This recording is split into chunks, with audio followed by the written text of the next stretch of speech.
திருவாரூர் என்றால் தேரழகு, வேதாரண்யம் என்றால் விளக்கு அழகு. அதேபோல் திருவாரூர் மாவட்டம் மன்னார்குடி என்றால் மதில் அழகு என்பார்கள். ஆண்டு முழுவதும் திருவிழாவால் பக்தர்கள் நிறைந்து காணப்படும் மன்னார்குடி ஸ்ரீ ராஜகோபால சுவாமி ஆலயம் வைணவ ஸ்தலங்களில் புராதன சிறப்புகளை கொண்ட ஸ்தலமாக விளங்குகிறது. பல மாநிலத்திலிருந்தும் பல நகரத்திலிருந்தும் தொடர்ந்து இந்த பகுதியில் வந்து வணங்கி செல்லக்கூடிய அருள்மிகு ராஜகோபால சுவாமி திருக்கோவில் தன்னுடைய எதிர்காலத்தை நிர்ணயிக்கக்கூடிய, மக்களெல்லாம் கண்டு ரசிக்கக்கூடிய, வணங்கக்கூடிய வகையிலே இருக்கக்கூடிய ராஜகோபுரம் தற்போது மிகப்பெரிய படைகணத்தை எதிர்நோக்கி சென்று கொண்டிருக்கிறது.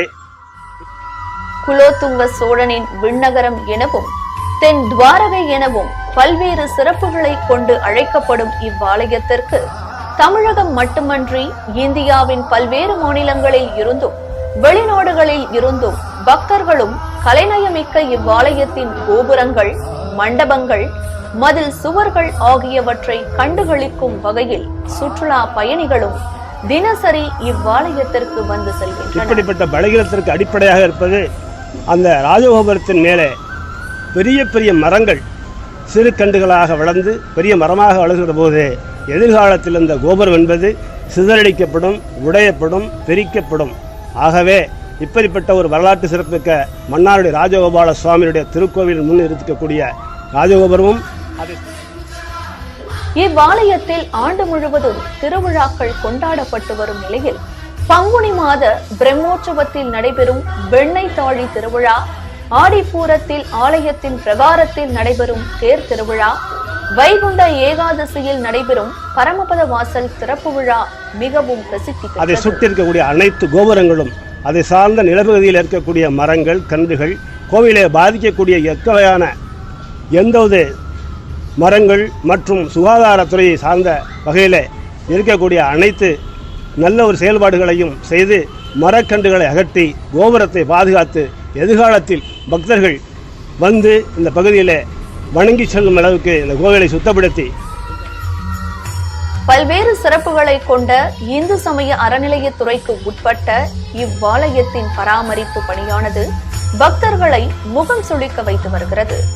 இவ்வாலயத்திற்கு என ஏராளமான சொத்துக்கள் இருந்து வருவதோடு தினசரி பக்தர்களின் நன்கொடைகளால் ஆலயத்தின் கஜானா நிரம்பி வந்தாலும் கூட நிர்வாக அதிகாரி உள்ளிட்ட பல்வேறு ஊழியர்கள் பணியில் இருந்து வரும் போதிலும் கோவிலின் பராமரிப்பு பணியில் போதிய அக்கறை காட்டாதது ஏன் என்பது பக்தர்களுக்கு புரியாத புதிராகவே இருந்தது. இந்த மன்னாடி நகராட்சியும் நமது முதல்வர்கள் இந்த மன்னாடி ராஜகோபால சுவாமியுடைய கோயிலை புதுப்பித்து தருமாறும், அதற்கான அனைத்து பணிகளையும் மிக சிறப்பாக செய்து எதிர்காலத்தில் மண்ணை மாநகரம் என்பது மிகப்பெரிய அளவிலே உருவாகுவதற்கு இந்த கோயில் ஒரு அடித்தளமாக இருக்கும்.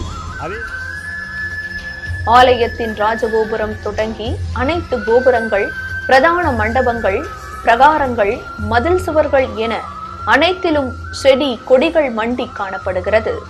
இத்தகைய செடி கொடிகள் கொஞ்சம் கொஞ்சமாக வேரூன்றி ஆலயத்தின் அழகை கெடுப்பதோடு ஆலயத்தின் அஸ்திவாரத்தையே அசைத்து பார்க்க வைக்கும் வகையில் செடி கொடிகளின் வளர்ச்சி இருந்து அதே போன்று இந்த குளம் என்பது ராஜகோபால சுவாமியுடைய திருக்கோயில் அருகால் இருக்கிற கோயில் குளம் என்பது 4 புறம் அடைக்கப்பட்டிருக்கிறது.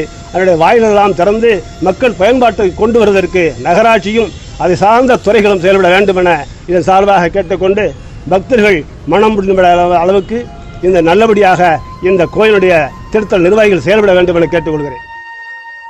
புராதன சிறப்புமிக்க மன்னார்குடி ஸ்ரீ ராஜகோபால சுவாமி ஆலயத்தின் புராதன வரலாற்று சிறப்பையும் கோபுரங்களில் காணும் கலைநயமிக்க பொம்மைகளை சிதைத்து வரும் மண்டி கிடக்கும் செடி கொடி முட்புதர்களை இனியும் காலதாமதம் இன்றி ஆலய நிர்வாகம் அகற்றி தமிழகத்தின் பாரம்பரியத்தை பாதுகாத்திட தமிழக முதலமைச்சர் மற்றும் இந்து அறநிலையத்துறை அமைச்சர் உள்ளிட்ட அறநிலையத்துறை அதிகாரிகள் முன்வர வேண்டும் என்பதே ஒட்டுமொத்த பக்தர்கள் மட்டுமின்றி ஆன்மீகத்திற்கு அப்பாற்பட்ட பொதுமக்களின் கோரிக்கையாகவும் இருந்து வருகிறது.